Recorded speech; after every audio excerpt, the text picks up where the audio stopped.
안녕하세요. 다시 찾아와 주신 여러분을 환영합니다. 엔비디아 핵심 인물과 구글 딥마인드 책임자가 같은 날 거의 같은 시간대에 반도체 회사도 로봇 연구소도 아닌 세탁기 만드는 회사 앞에 줄을 섰다는 게 정말 우연일까요? 평범한 평일 오전 서울 여의도 LG 트윈타워 앞 검은 의전차 2대가 거의 같은 시간에 멈춰섭니다. 한 대에서 내린 사람은 AI 시대의 심장을 쥐고 있는 엔비디아의 핵심 인물이었고, 다른 차에서 내린 사람은 인류 최고의 천재 집단이라 불리는 구글 딥마인드의 책임자였다고 전해집니다. 이상하지 않으십니까? 그들이 찾아간 곳은 반도체 공장도 아니고 유명한 로봇 전문 연구소도 아니었습니다. 우리에게는 세탁기와 냉장고 그리고 에어컨으로 익숙한 바로 그 LG였습니다. 많은 분들이 LG를 아직도 평범한 가전회사로 기억하실 겁니다. 그런데 그 익숙한 제품 안에서 LG는 60년 동안 누구도 크게 주목하지 않는 사이에 AI가 현실 세계로 걸어 나오기 위해 반드시 필요한 기술을 조용히 쌓아왔어요. 오늘 영상에서는 세 개의 층을 같이 내려가 보겠습니다. 표면에서는 왜 하필 LG였는지, 그 아래에서는 수십 년 동안 흔들리지 않던 일본 정밀 부품 독점이 왜 하필 지금 균열을 보이는지, 그리고 마지막에는 한국이 피지컬 AI 공급망 안에서 어느 자리에 서게 되는지를 짚어드리겠습니다. 영상이 끝날 때쯤이면 여러분 대거실에 놓인 가전제품을 다시는 같은 눈으로 보지 못하실 거예요. 여기서 한 가지를 분명히 짚고 가야 합니다. 이건 LG라는 한 회사의 성공 스토리가 아닙니다. 이건 일본이 30년 동안 거의 카르텔처럼 쥐고 있던 정밀 부품 시장이 흔들리는 이야기이고, 한국이 피지컬 AI 시대의 몸을 만드는 공급망 한가운데로 걸어 들어가는 이야기예요.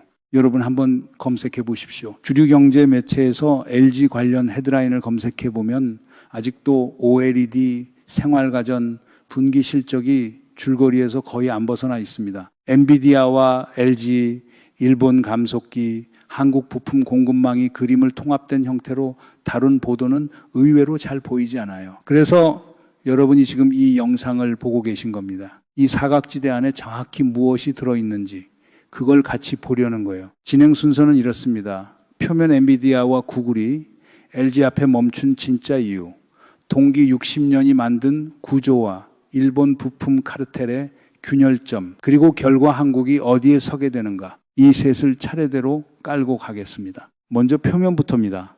우리가 지난 몇 년 동안 AI에서 받은 가장 큰 충격을 하나만 꼽으라면 많은 분들이 챗GPT를 떠올리실 겁니다. 사람이 질문을 던지면 글을 쓰고 보고서를 만들고 그림을 설명하고 복잡한 자료를 순식간에 정리해주는 모습, 처음에는 컴퓨터 속에 똑똑한 사람이 들어앉은 것처럼 느껴졌어요. 그런데 시간이 조금 지나자 한계가 분명해졌습니다. 아무리 똑똑한 AI라도 화면 밖으로 한 발짝도 나오지 못한다는 사실 말입니다. 챗GPT가 아무리 훌륭한 답을 내놔도 바닥에 떨어진 양말 한 짝을 주워줄 수는 없어요.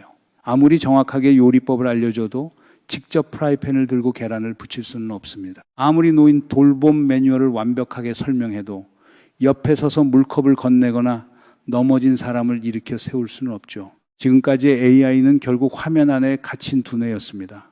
말은 잘하고 계산은 빠르고 지식은 어마어마하지만 몸이 없기 때문에 현실 세계를 직접 바꾸지는 못했던 거예요. 이 한계를 깨고 나오는 것이 바로 피지컬 AI입니다. 컴퓨터 화면 속에서만 대답하던 인공지능이 로봇의 팔과 다리, 카메라와 센서, 모터와 관절을 얻고 현실 공간으로 걸어 나오는 단계. 예전에 AI가 글을 써주는 비서였다면 피지컬 AI는 빨래를 개고 환자를 살피고 공장에서 부품을 조립하는 실제 노동자가 되는 겁니다. 자, 그러면 다시 처음 질문으로 돌아갑니다. 왜 세계 최고의 AI 기업들이 하필 LG 앞에 줄을 서고 있을까요?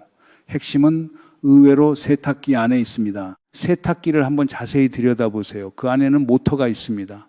그것도 그냥 빙글빙글 도는 모터가 아니에요. 무거운 물과 젖은 옷을 넣고도 흔들림을 잡아야 하고, 빠르게 돌다가도 정확하게 멈춰야 하고, 소음은 낮춰야 하고, 전기는 적게 써야 하고, 10년이 지나도 고장 없이 버텨야 하는 아주 까다로운 모터입니다. LG는 이 모터를 하루아침에 만든 회사가 아닙니다. 60년 동안 세탁기와 냉장고, 에어컨과 청소기를 만들면서 모터와 컴프레서, 센서와 제어 기술을 계속 다듬어 왔어요. 냉장고 컴프레서는 하루 24시간, 1년 365일 거의 쉬지 않고 돌아가야 합니다.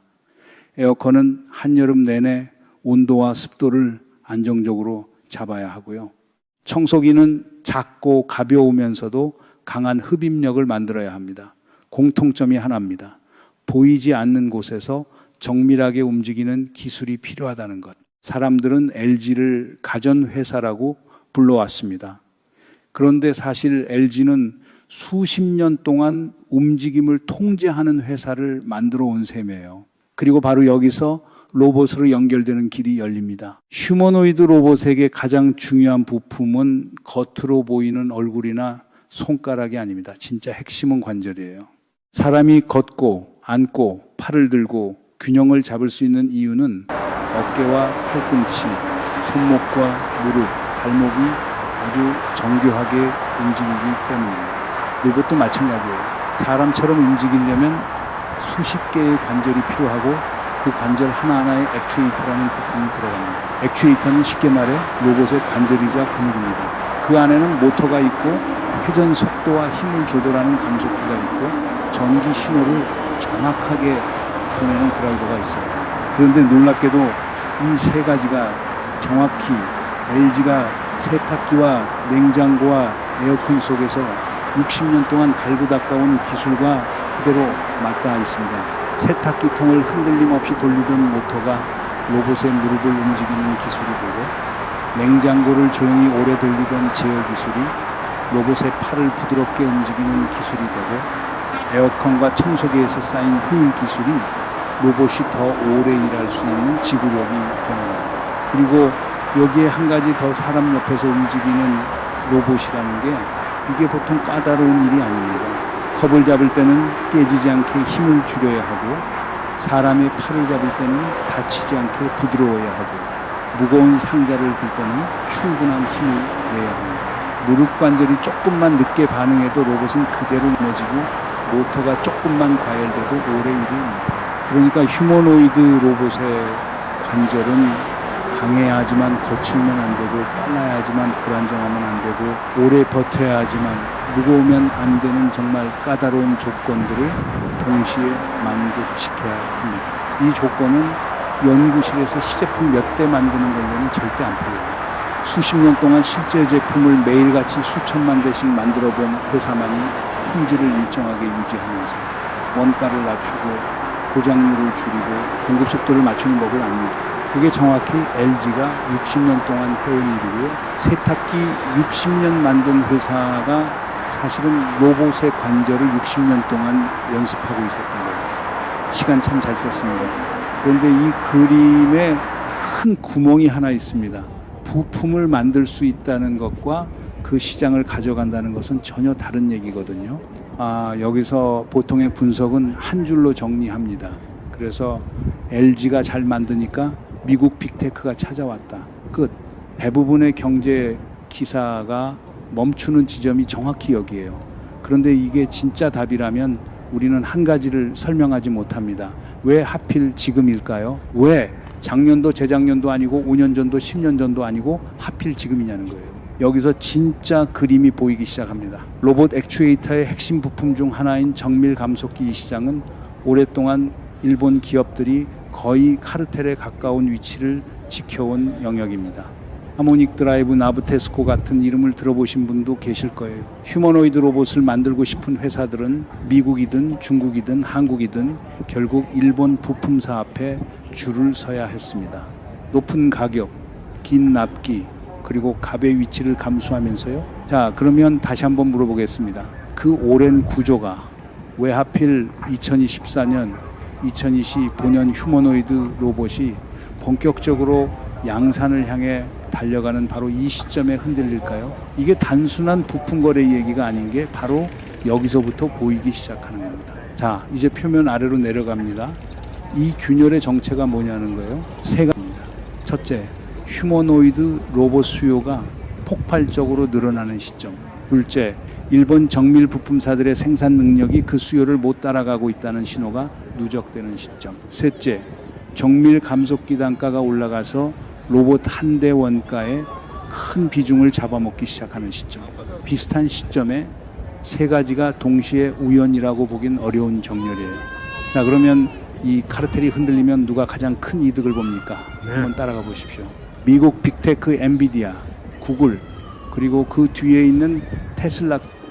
부품 단가가 내려가고 공급선이 다변화되면 이중으로 이득입니다. 로봇 양산 비용이 떨어지고 일본 단일 공급망에 묶여있던 리스크도 풀려요. LG는 시장 진입로를 확보합니다. 그래서 엔비디아와 구글이 직접 움직인 겁니다. 부품을 한두 개 사겠다는 게 아니라 새로운 공급축을 같이 만들겠다는 작업이에요. 여기서 한 가지 더 짚어드릴 게 있습니다. 우리는 지난 30년 동안 한국 산업에 대해 어떤 인식을 가지고 있었나요?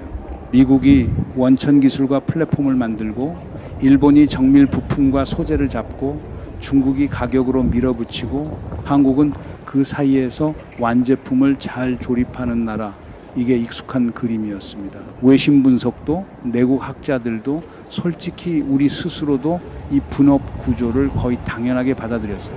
그런데 피지컬 AI 시대에는 이 분업의 한 축이 흔들립니다. 일본이 30년 가까이 쥐고 있던 정밀 부품 그 자리에 한국 기업이 들어가려고 한다는 겁니다. 그것도 부품 하나가 아니라 모터와 감속기와 드라이버를 하나로 통합한 액추에이터 전체로요. 단순한 사업 확장이 아니에요. 이건 한국 기업이 피지컬 AI 시대 공급망의 한가운데로 걸어 들어가겠다는 일종의 위치 이동 선언입니다. 여기서 한 가지 더 짚고 가야 할 게 있습니다. 갑자기 우리도 로봇 만든다고 발표하는 회사들이 줄을 섰는데 LG는 60년 전부터 그 길을 묵묵히 걷고 있던 거북이였습니다. 토끼들은 이제 출발선에 모이고 있고요. 암석기 카르텔이 30년 가까이 갔으면 솔직히 이쯤이면 한 번쯤은 흔들릴 때도 됐죠. 그런데 이게 끝이 아닙니다. LG가 가진 무기는 관절 하나만이 아니에요. 두 번째 다리가 있습니다. 바로 열입니다. 여러분이 챗GPT에 질문 하나를 던지는 그 순간에도 어딘가의 거대한 데이터 센터에서는 수많은 서버가 동시에 돌아가고 있습니다. 그 안에 엔비디아의 고성능 AI 칩들이 빽빽하게 꽂혀 있고 그 칩들은 어마어마한 계산을 처리하면서 상상하기 어려운 정도의 열을 뿜어내요. AI가 똑똑해질수록 계산량이 늘고 계산량이 늘수록 전기는 더 많이 들고 전기를 더 많이 쓸수록 열은 더 심해집니다. 결국 AI 시대의 숨은 전쟁은 누가 더 빠른 칩을 만드느냐만이 아닙니다.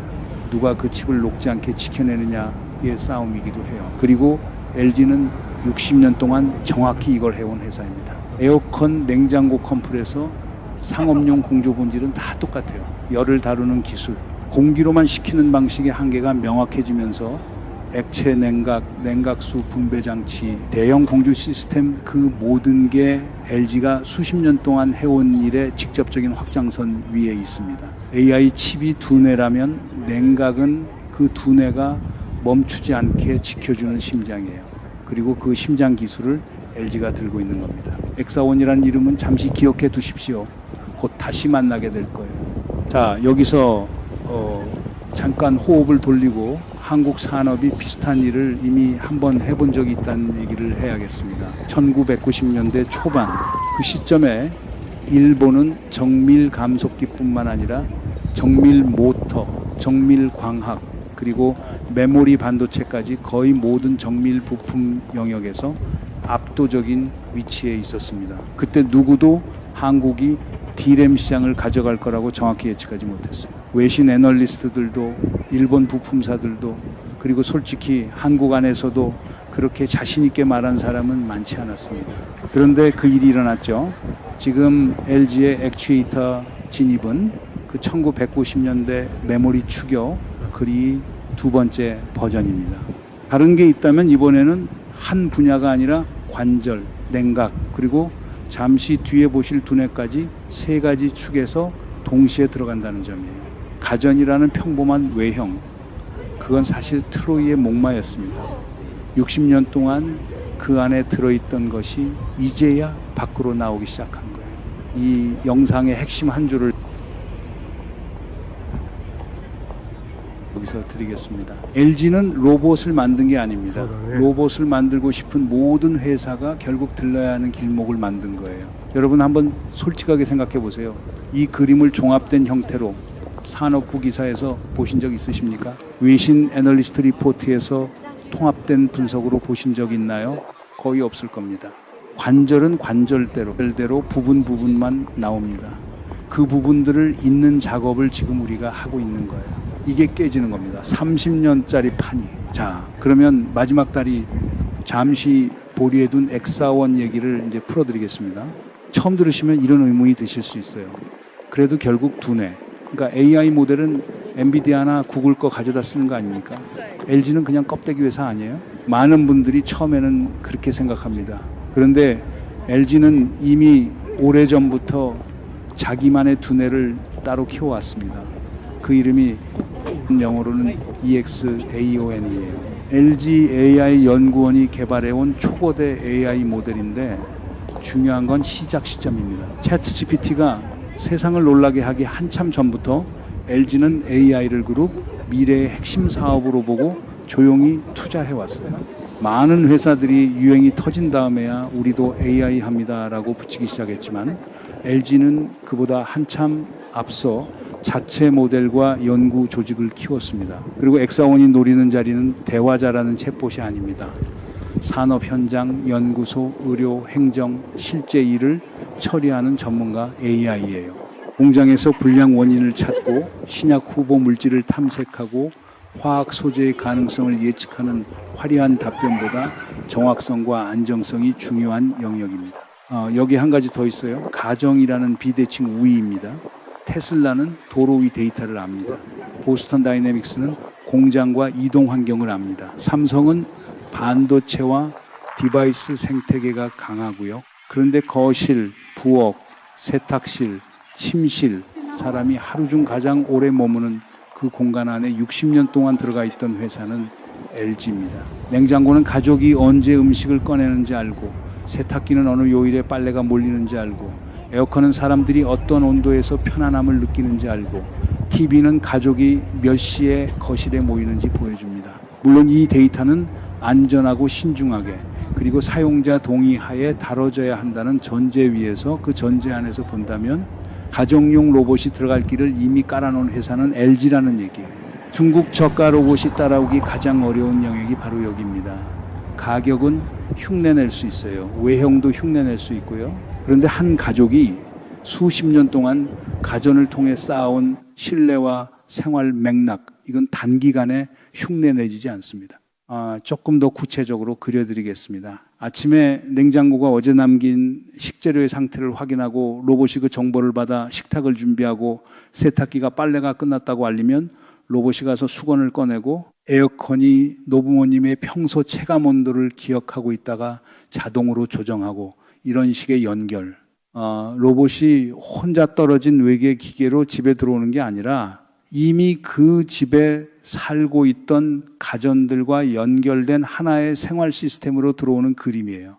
이게 바로 LG가 그리는 진짜 홈 AI의 모습입니다. 가정용 로봇은 싸다고 무조건 선택되는 제품이 아닙니다. 가족 가까이에서 움직이고 아이와 노인 옆을 지나가고 부엌과 욕실 같은 민감한 공간에 들어오는 제품이에요. 그래서 사람들은 가격뿐 아니라 안전성과 신뢰, 사후관리와 브랜드 경험을 봅니다. LG가 60년 동안 가전제품으로 쌓아온 신뢰는 바로 이 지점에서 무서운 힘이 됩니다. 세상이 시끄러울 때 조용히 판을 그려둔 사람이 결국 그 판을 가져갑니다. 자, 이제 처음 그 장면으로 돌아갑니다. 여의도 트윈타워 앞 검은 의전차 2대, 엔비디아의 핵심 인물과 구글 딥마인드의 책임자가 거의 같은 시간에 내리던 그 평범해 보이던 평일 오전 이제 다시 보시면 그림이 다를 겁니다. 그건 단순히 손님이 찾아온 장면이 아닙니다. 그건 피지컬 AI 시대, 공급망의 무게중심이 이동하는 순간을 누군가 카메라 밖에서 조용히 찍고 있던 장면이에요. 세탁기에서 시작된 모터 기술이 로봇의 관절이 되고 에어컨에서 시작된 열 관리 기술이 AI 데이터 센터의 냉각 시스템이 되고 조용히 키워온 엑사원이 그 모든 장치가 왜 움직여야 하는지를 판단하는 두뇌가 됩니다. 이 셋이 합쳐지는 순간 LG는 더 이상 오래된 가전회사가 아닙니다. 피지컬 AI 시대에 몸과 심장과 두뇌를 동시에 가진 보기 드문 기업으로 다시 태어나는 거예요. 흥부전에 박 씨가 평범해 보였듯이 여러분 대거실에 놓인 그 평범한 가전 제품들이 사실은 미래 산업의 씨앗이었던 셈입니다. 물론 장밋빛만 있는 건 아닙니다. 중국은 놀라울 정도로 빠르고 가격 경쟁력은 무시할 수 없어요. 테슬라는 자동차에서 보여줬듯이 대량 생산과 소프트웨어 업데이트를 결합하는 능력이 강합니다. 일본은 여전히 정밀 부품의 깊이가 있고 미국 빅테크는 AI 모델과 자본에서 압도적이고요. LG가 기회를 잡으려면 발표만으로는 부족합니다. 실제로 안전한 로봇이 나와야 하고 액추에이터에서 큰 고객을 확보해야 합니다. 그래도 한 가지는 분명히 짚고 가야 합니다. 이게 단순한 신기술 유행이 아니라는 점이에요. 전 세계가 빠르게 늙어가고 있고 젊은 노동자는 줄어들고 있으며 돌봄과 물류, 제조와 서비스, 현장은 이미 사람을 못 구해서 어려움을 겪고 있습니다. 공장은 계속 돌아가야 하고 병원과 요양시설은 더 많은 사람을 돌봐야 하고 식당과 매장은 사람을 못 구해 영업을 줄이고 있어요. 이 빈자리를 누가 채울 것인가? 이 질문이 휴머노이드 로봇 시장을 키우는 가장 강력한 동력입니다. 신기한 로봇이 나오는 시대가 아니라 사회가 버티기 위해 로봇이 필요해진 시대가 오고 있는 거예요. 그래도 한 가지는 분명해요. 1990년대 한국이 메모리 자리를 가져갔을 때도 그 시점에 그걸 정확히 본 사람은 많지 않았습니다. 이런 전환은 보통 일어난 다음에야 모두가 보기 시작해요. 다음 10년 휴머노이드 로봇이 공장과 병원과 우리 집 거실 안으로 들어오는 그 순간 그 움직임의 출발점에 한국 기술이 서 있을 가능성, 그리고 만약 이 흐름이 무너진다면 그 자리에 결국 누가 들어오게 될까요? 이 그림이 어떻게 펼쳐지는지 같이 추적해보고 싶으시면 구독 한번 눌러두시면 다음 편에서 일본 정밀 부품 카르텔이 실제로 어떻게 흔들리고 있는지 데이터와 함께 짚어드리겠습니다.